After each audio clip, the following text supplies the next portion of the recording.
एक ही महीना बचा है और एक महीने में अब हमें आगे किस तरीके से पढ़ाई करनी है, क्या हमारा स्टडी प्लान होना चाहिए, किस तरीके से हमें जो नया है वो पढ़ना चाहिए और किस तरीके से जो पिछला है उसे रिवाइज करना चाहिए, टाइम को किस तरीके से अलग अलग स्लॉट में बांटना चाहिए, ये पूरा का पूरा लास्ट मंथ स्टडी प्लान लेकर आया हूं मैं आपके लिए। विश्वास मानिए कि अगर आपने ये प्लान फॉलो कर लिया तो इस एक महीने में ही आपकी बहुत बेहतरीन तैयारी हो जाएगी, सारे सब्जेक्ट रिवाइज हो जाएंगे। कभी आपको ऐसा नहीं लगेगा कि आप याद कर रहे हैं और भूल रहे हैं, कभी ऐसा नहीं लगेगा कि पढ़ाई में मन नहीं लग रहा है। बस आपको वर्ड टू वर्ड जो प्लान मैं बताने वाला हूं उसे फॉलो करना है इस नेक्स्ट मंथ में, और कल से ही स्टार्ट कर दीजिए इसे, ठीक है। तो अब समझते हैं, जैसा कि लास्ट मंथ बचा है तो ज्यादातर तैयारी आप लोग कर चुके होंगे और अब कम से कम इस महीने में आप रेगुलर 10 घंटे तो पढ़ाई करना चाहते ही होंगे, 10 घंटे तो निकाल ही सकते हो। तो अगर हमारी ये 10 घंटे हमारे पास हैं जो हमें पढ़ाई करनी है आज से पूरा एक महीना तक, जब तक कि एग्जाम नहीं हो जाते हैं, तो ये पढ़ाई कैसे करनी है, इन 10 घंटों को किस तरीके से डिवाइड करना है, किस सब्जेक्ट को कब पढ़ना है, वो सब हम इस प्लान में समझने वाले हैं। ये रामबाण है, रामबाण। अगर आपने इसे फॉलो कर लिया तो विश्वास मानिएगा इसका कोई जवाब नहीं है। तो देखते हैं, बिना देर किए सीधे प्लान पर चलते हैं, ताकि क्योंकि आप लोग के पास भी ज्यादा टाइम नहीं है वीडियो देखने के लिए, तो बहुत जल्दी से चलते हैं। देखिए, आपके पास 10 घंटे हैं, मान लीजिए आपने डिसाइड कर लिया कि आपको 10 घंटे की पढ़ाई करनी है, तो एकदम से 10 घंटे कोई नहीं पढ़ सकता कि आप सोचोगे अब लगातार 10 घंटे पढ़ते रहो, और पढ़ोगे भी तो प्रोडक्टिविटी उतनी नहीं होगी, याद उतना नहीं होगा, बल्कि मन नहीं लगेगा, आप बेमतलब में खींचोगे। तो इन 10 घंटों को आपको 4 स्लॉट में बांटना है, 2.5 घंटे के। जैसे एक आपका पहला स्लॉट हो गया 2 घंटे 30 मिनट का, फिर दूसरा स्लॉट हो गया 2 घंटे 30 मिनट का, तीसरा स्लॉट हो गया 2 घंटे 30 मिनट का, और चौथा स्लॉट हो गया 2 घंटे 30 मिनट का। तो ये 2-2 घंटे के 4 स्लॉट आपको बना लेने हैं इस 10 घंटे को, ठीक है।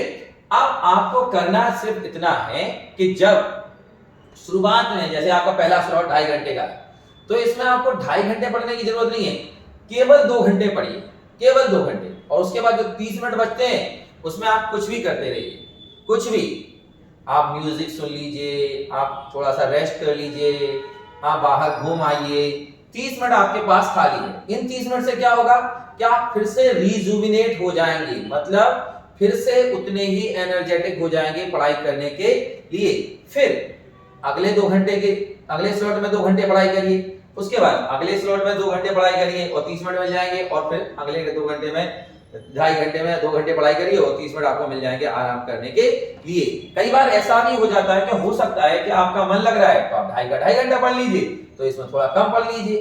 तो ये तो बात ये है कि आपको अपने ये 10 घंटे किस तरीके से 4 स्लॉट में डिवाइड करने हैं।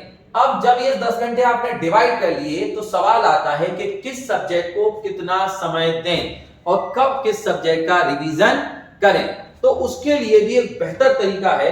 सबसे पहले मैं बात करूंगा 12th क्लास की, ठीक है। चाहे आप एमपी बोर्ड से हो, चाहे आप सीबीएसई बोर्ड से हो या किसी भी बोर्ड से हो, सबसे पहले हम बात करते हैं 12th क्लास की। तो 12th क्लास में अपने कितने सब्जेक्ट हैं? 5 सब्जेक्ट हैं। पहला है इंग्लिश, ठीक है, फिर मैथ से भी हो सकते हो, बायो से भी हो सकते हो, या फिर कॉमर्स का कोई सब्जेक्ट हो आपके पास, कॉमर्स के सब्जेक्ट हो सकते हैं, फिजिक्स, केमिस्ट्री और हिंदी, ठीक है। यहां पर जो ये मैं बता रहा हूं कि मैथ, बायो, फिजिक्स, केमिस्ट्री में आप अगर आप कॉमर्स स्ट्रीम से हो तो आपके कॉमर्स के सब्जेक्ट हो सकते हैं, आप आर्ट्स स्ट्रीम से हो तो वो आर्ट्स के सब्जेक्ट हो सकते हैं, बट 5 सब्जेक्ट होते हैं, ठीक है। तो अब बस करना इतना है कि इन 5 सब्जेक्ट के आपको ग्रुप बनाने हैं, पेयरिंग करनी है, पेयर बनाने हैं, और हर पेयर में एक डिफिकल्ट सब्जेक्ट रखना है और एक उससे थोड़ा सा इजी सब्जेक्ट रखना है, ठीक है। तो पेयर बनाते हैं, जैसे मैंने यहाँ पेयर बनाया, इंग्लिश का पेयर मैंने किसके साथ बना दिया? फिजिक्स के साथ, ठीक है। इंग्लिश का पेयर मैंने फिजिक्स के साथ बना दिया, मैथ या बायो का पेयर मैंने हिंदी के साथ बना दिया, और फिर से केमिस्ट्री के साथ मैंने मैथ का पेयर दोबारा से बना दिया, ठीक है। मैथ थोड़ा सा डिफिकल्ट सब्जेक्ट होता है, टाइम कंज्यूमिंग होता है, तो इसको हम फिर से केमिस्ट्री के साथ इसका पेयर बना देते हैं। अगर आप किसी और स्ट्रीम से हैं, मान लो आप कॉमर्स से हैं, तो उस हिसाब से आपको जो सब्जेक्ट डिफिकल्ट लगता है, एक इजी सब्जेक्ट और एक डिफिकल्ट सब्जेक्ट को आप इस पेयर में रखिए, ठीक है। और ऐसे इस तरीके से आपके 3 पेयर बन जाएंगे। अब बस करना इतना है कि अगर आप 12th क्लास के स्टूडेंट हैं तो आपको शुरुआत करनी है कहां से, मंडे से, और मंडे को आपको अपना फर्स्ट पेयर उठा लेना है। किसका? फर्स्ट पेयर आपका है इंग्लिश और फिजिक्स का। तो फिजिक्स थोड़ा सा मान लेते हैं लेंथी सब्जेक्ट है, थोड़ा डिफिकल्ट सब्जेक्ट है, तो हम पहला जो हमारा स्लॉट है, जो टाइम स्लॉट हमने बनाया था 10 घंटे को बांटा था, तो इस पहले 2.5 घंटे के जो हमें 2 घंटे पढ़ाई करनी है, उस 2 घंटे में पहले मैं केवल फिजिक्स पढ़ूंगा। क्या पढ़ूंगा?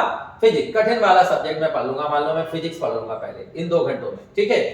और ठीक है, फिजिक्स पढ़ लूंगा 2 घंटों में, मैं इनमें फिजिक्स पढ़ लूंगा। दूसरे में भी मैं फिजिक्स पढ़ लूंगा, ठीक है, दूसरे में भी फिजिक्स पढ़ लूंगा 2 घंटे। तीसरे पेयर में मैं पढ़ूंगा इंग्लिश, ठीक है। तीसरे पेयर में क्या पढ़ूंगा मैं? तीसरे पेयर में मैं इंग्लिश पढ़ूंगा। पहले 2 घंटे में मैंने फिजिक्स पढ़ ली, ठीक है, मंडे का दिन है, शुरुआत करी मैंने मंडे से, और मैंने अपना पहला जो मैंने पेयर बनाए थे सब्जेक्ट के, एक डिफिकल्ट और एक थोड़ा सा इजी वन के साथ 3 पेयर बने थे मेरे 12th क्लास में। अब मैंने क्या किया, मंडे का दिन था, पहला पेयर उठाया, ठीक है, मंडे से शुरुआत करी। पहले पेयर में जो मैंने 10 घंटे को 4 स्लॉट में बांटा था, 2.5 घंटे के 4 स्लॉट में बांटा था, तो पहले स्लॉट में मैं फिजिक्स पढ़ूंगा 2 घंटे, फिर 30 मिनट आराम करूंगा, जो भी मुझे करना है वो मैं करूंगा, ठीक है। अगले स्लॉट में भी मैं फिजिक्स पढ़ूंगा, और उसके अगले स्लॉट में मैं पढ़ूंगा इंग्लिश, ठीक है। तो इस तरीके से 2 घंटे फिजिक्स की पढ़ाई हो गई, 2 घंटे और फिजिक्स की पढ़ाई हो गई, मतलब 4 घंटे फिजिक्स की पढ़ाई हो गई, और 2 घंटे की पढ़ाई हो गई इंग्लिश की, ठीक है। अब हमारे पास एक स्लॉट अभी भी है, 2.5 घंटा अभी भी है, जिसमें कम से कम हमें 2 घंटा तो पढ़ना ही है। तो अब हमें क्या करना है कि ये जो स्लॉट है मोस्टली आपको नाइट में मिलेगा, रात में मिलेगा, है ना, रात में मिलेगा। तो आपको करना क्या है कि इसमें ये जो 4 घंटे फिजिक्स और 2 घंटे इंग्लिश पढ़ी, इसको इस 2 घंटे में पूरा का पूरा रिवाइज कर लेना है, एक बार फिर से पढ़ लेना है। रट्टा लगाने की जरूरत नहीं है, जस्ट एक बार पलट लेना है, फिर से पढ़ लेना है। और चूंकि आपने ये आज ही पढ़ाई की है तो आपको याद तो पहले से है, तो आसानी से 2 घंटे में ये रिवीजन हो जाएगा, 4 घंटे की फिजिक्स की पढ़ाई का और 2 घंटे की इंग्लिश की पढ़ाई का, ठीक है। उसके बाद जब कल दूसरा दिन आता है ट्यूसडे, तो आप दूसरा पेयर उठाइए। इसमें आप मैथ या बायो को ज्यादा डिफिकल्ट सब्जेक्ट मानते हैं, हिंदी को थोड़ा कम, तो शुरू कर दीजिए। अगले दिन से जब आप ट्यूसडे की बात करें तो पहले आप मैथ पढ़ लीजिए, या आपका बायो है तो बायो पढ़ लीजिए 2 घंटे, फिर से अगले स्लॉट में भी मैथ पढ़ लीजिए, बायो पढ़ लीजिए 2 घंटे, और तीसरे स्लॉट में आप पढ़िए हिंदी 2 घंटे। और जो चौथा स्लॉट है रात का, उसमें आपको जो आपने पूरे दिन में पढ़ा 6 घंटे, ठीक है, 4 घंटे मैथमेटिक्स, 2 घंटे हिंदी, उसको आपको क्या कर लेना है, रिवाइज कर लेना है। और ऐसे ही अगले दिन फिर आपको केमिस्ट्री उठाना है। अब यहां चूंकि मैथ का आप दोबारा पेयर बना रहे हो केमिस्ट्री के साथ, तो इसलिए अब आपको पहले केमिस्ट्री पढ़नी है, ठीक है, पहले आपको केमिस्ट्री पढ़नी है, पहले 2 घंटे, फिर से अगले 2 घंटे केमिस्ट्री, और अगले जो 2 घंटे हैं उसमें आप चाहो तो मैथ पढ़ लो। तो इस तरीके से फिर से आपकी केमिस्ट्री की 4 घंटे पढ़ाई हो गई, और मैथ की और एक्स्ट्रा 2 घंटे पढ़ाई हो गई तीसरे दिन। अब अगले 2 घंटे का जो 2.5 घंटे का स्लॉट है, जिसमें हमें क्या करना है, 2 घंटे पढ़ना है, उसमें हमें रिवाइज कर लेना है। इस तरीके से अगले दिन से फिर जब थर्सडे आएगा तो फिर से यही उठाना है आपको, इंग्लिश और फिजिक्स, और 2 घंटे फिजिक्स, 2 घंटे 4 घंटे फिजिक्स और 2 घंटे इंग्लिश, और लास्ट के स्लॉट पर रिवीजन। फिर थर्सडे के बाद जो फ्राइडे आएगा उसको आपको ये वाला फिर से उठा लेना है। फिर सैटरडे आएगा, उसके बाद आपको ये लास्ट वाला स्लॉट फिर से उठा लेना है, और वही चीज दोहरानी है, ठीक है। इस तरीके से ये जो आपका सर्कल है वो 2 बार घूम जाएगा। मतलब आपकी कम से कम इस वीक में फिजिक्स की पढ़ाई कितने घंटे की हो जाएगी, 8 घंटे की पढ़ाई हो जाएगी। मैथ की पढ़ाई 8 घंटे, मैथ या बायो की पढ़ाई भी आपकी 8 घंटे हो जाएगी। इंग्लिश की पढ़ाई 4 घंटे हो जाएगी, हिंदी की पढ़ाई 4 घंटे हो जाएगी, और उन सबका रिवीजन भी हो जाएगा। ये पक्का मानिए, उन सबका रिवीजन भी हो जाएगा जो आप लास्ट स्लॉट में कर रहे हो। अब बात आती है कि संडे हमारे पास बचेगा, क्योंकि हम 6 दिन तो हम ये शेड्यूल फॉलो करेंगे। अब बचेगा हमारे पास संडे। तो संडे को क्या करना है, संडे को आपको जितना आपने पढ़ लिया है 6 दिन में, पूरा ऑल सब्जेक्ट को रिवाइज कर डालना है। जितना टाइम मिले, संडे को आप 10 से भी ज्यादा टाइम मिलता है तो दीजिए, क्योंकि इस दिन आपकी कोई कोचिंग नहीं होगी, आपको कहीं जाना आना नहीं होगा, और चूंकि अब लास्ट मंथ ही रह गया तो बाकी सब कामों को आप छोड़ ही दोगे। तो अगर आपने ऐसा किया तो आप समझ लीजिए कि आपका हर सब्जेक्ट को प्रॉपर टाइम मिलता रहेगा, इसके अलावा आपका रिवीजन भी होता रहेगा, और बीच बीच में आपको खाली समय भी मिलता रहेगा, सो दैट आप थोड़ा रिलैक्स कर सकें, आप थोड़ा आराम कर सकें, और आप पढ़ाई को लेकर बोर ना हो। इसी प्रकार से हमें 10th क्लास में आ जाता हूं जल्दी से। तो 10th क्लास के भी ऐसे स्लॉट बनाने। 10th में इंग्लिश होता है, मैथ होता है, साइंस होता है, सोशल साइंस होता है, संस्कृत होता है और हिंदी होता है। तो 6 सब्जेक्ट है। अब इन 6 सब्जेक्ट के हमने पेयर बना लिए, जैसे मैंने इंग्लिश का पेयर बना लिया सोशल साइंस के साथ, मैथ का बना लिया हिंदी के साथ और साइंस का बना लिया संस्कृत के साथ। अब वही मुझे करना है, मंडे को पहला पेयर उठाना है, 4 घंटे मुझे इंग्लिश पढ़नी है, पहले स्लॉट में 2 घंटे इंग्लिश, दूसरे स्लॉट में 2 घंटे इंग्लिश और अगले तीसरे स्लॉट में मुझे सोशल साइंस पढ़ लेनी है 2 घंटे और लास्ट में मुझे क्या करना है, रिवाइज करना है लास्ट के स्लॉट में। और हर स्लॉट के बीच आपको 30-30 मिनट का टाइम मिलेगा, उस 30 मिनट में आप कुछ भी कर सकते हो, रेस्ट कर सकते हो और हो सकता है आपका 2.5 घंटे मन लग रहा है तो 2.5 घंटे कर लीजिए, इसमें थोड़ा कम पढ़ लीजिए या और ज्यादा पढ़ लीजिए। तो इस तरीके से जब आप ये 3 करेंगे, मंडे को ये इंग्लिश और साइंस सोशल साइंस का जो पेयर बनाया उसको करेंगे, ठीक है, फिर आप जब मैथ्स और हिंदी का ट्यूसडे को करेंगे, फिर वेडनेसडे को आप साइंस और संस्कृत का करेंगे और फिर से ये रिपीट होने लगेगा, थर्सडे से फिर वही आगे आ जाएगा, ठीक है, फिर फ्राइडे को यही घूम जाएगा और सैटरडे को यही घूम जाएगा और संडे को पूरा का पूरा आपको रिवाइज करना है। बिलीव मानिए, अगर आपने ये प्लान फॉलो कर लिया इस 1 महीने ही, विश्वास मानिए इसके चमत्कारी परिणाम निकल के आएंगे, चमत्कारी परिणाम। बस बात इतनी सी है कि आपको सिंसियरली इसे फॉलो करना है। मैं कह रहा हूं आप ज्यादा मत करिए, 1 वीक करके देख लीजिए, 1 वीक के लिए मेरी बात मान लीजिए। अगर आपने इसे 1 वीक फॉलो कर लिया तो अगले वीक से आप ऑटोमेटिकली करने लगोगे, कॉन्फिडेंस आने लगेगा। अभी क्या है कि आपने पढ़ तो सब लिया, आपको याद भी है, लेकिन जब आप रिकॉल करने बैठते हो, किताब खोलते हो तो लगता है कि याद है, लेकिन जब बंद कर लेते हो और फिर पढ़ सोचते हो तो आपको ऐसा लगता है जैसे सब कुछ भूल गए। ये इसलिए लगता है क्योंकि आपने आप प्रॉपर्ली रिवाइज नहीं किया है और उसी के लिए ये प्लान है, लास्ट मंथ स्टडी का प्लान उसी के लिए। आप चाहे आपकी कितनी भी प्रिपरेशन हो, अगर आप ऐसे फॉलो करोगे तो आप यकीन मानिए कि आपका जो भी रिजल्ट आ जाने वाला है उससे 1000 गुना बेहतर रिजल्ट आएगा।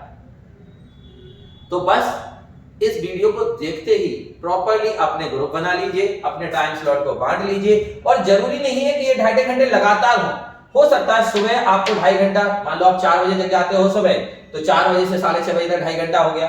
उसके बाद फिर हो सकता है कोचिंग जाओ, कुछ और करो, उसके बाद फिर दोपहर में 2.5 घंटे का स्लॉट बना लीजिए, फिर 3 के बाद 2.5 घंटे का स्लॉट बना लीजिए और फिर एक रात में बना लीजिए। तो बीच में कितना भी गैप हो सकता है, उससे जरूरी नहीं कि एक के बाद लगे हो सकता है आपकी और भी चीजें और भी आपके जैसे कोचिंग वगैरह हो सकता है, कुछ और काम आपको हो सकते हैं। तो बस आपको करना ये है कि 10 घंटे बनाना है और अपनी सुविधा के हिसाब से 2.5 घंटे के स्लॉट पूरे दिन में बांट लेने हैं कि ये 2.5 घंटे का ये रहेगा, ये रहेगा, ये इतने बजे से इतने बजे तक रहेगा, ऐसे रहेगा। और अगर आपने कर लिया तो आपकी पढ़ाई भी होती रहेगी, आपको स्ट्रेस भी नहीं आएगा, आपका रिवीजन भी होता रहेगा, पिछला भी रिवाइज आप करते रहोगे और संडे को एक बार पूरा रिवाइज हो जाएगा तो आप अपने टेस्ट भी बेहतरीन तरीके से दे पाओगे।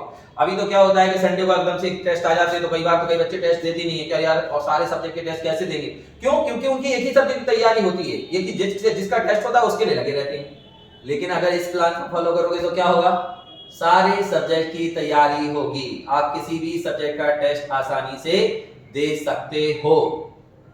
तो इसलिए याद रखिएगा कि अगर आप इसे फॉलो कर गए तो बस समझ लीजिए कि मजे ही मजे हैं। दूसरी चीज, परीक्षा से बिल्कुल घबराना नहीं। देखो परीक्षा तो एक पार्ट है स्टडी का कि भाई आपने जो साल भर पढ़ा वो आपको तैयार है या नहीं, ताकि आपको अगली कक्षा में भेज सके। सो जिंदगी के लिए परीक्षा है, परीक्षा के लिए जिंदगी नहीं है, इसलिए बहुत ज्यादा स्ट्रेस लेने की जरूरत नहीं है। आपने पहले भी, अगर आप 10th में हैं तो 9th में, उसके पहले भी परीक्षाएं देते आए हैं। अगर आप 12th में हैं तो आपने 10th में दी होगी, 11th में दी होगी और आगे जाके बहुत सारे कॉम्पिटिटिव एग्जाम्स देने हैं। सो ये कोई आखिरी परीक्षा नहीं है, ना ही पहली परीक्षा है जिसका सामना आप कर रहे हैं, तो इतना ज्यादा स्ट्रेस लेने की जरूरत नहीं है। और एक बात और ध्यान रखिएगा मेरी, कभी भी एक परीक्षा का परिणाम आपका पूरा भविष्य निर्धारित नहीं कर सकता। तो इसलिए अपना बेस्ट दीजिए, अपना जी जान लगाइए। देखिए अपने मन में कभी ये नहीं लगना चाहिए कि यार मैंने कोशिश नहीं करी। अपनी तरफ से पूरी कोशिश करिए, अपना बेस्ट दीजिए, पूरा टाइम दीजिए। और अगर आपने अपना पूरा टाइम दे रखा है तो ये पक्का मानिएगा रिजल्ट बेहतर ही होगा। ठीक है, रिजल्ट के बारे में मत सोचिए, बस ये सोचिए कि क्या आप इन 10 घंटों को निकाल पा रहे हैं और कर पा रहे हैं। आप करके देखिएगा, बिलीव मानिएगा कि इसका चमत्कारी परिणाम होगा, मैजिकल इफेक्ट होगा।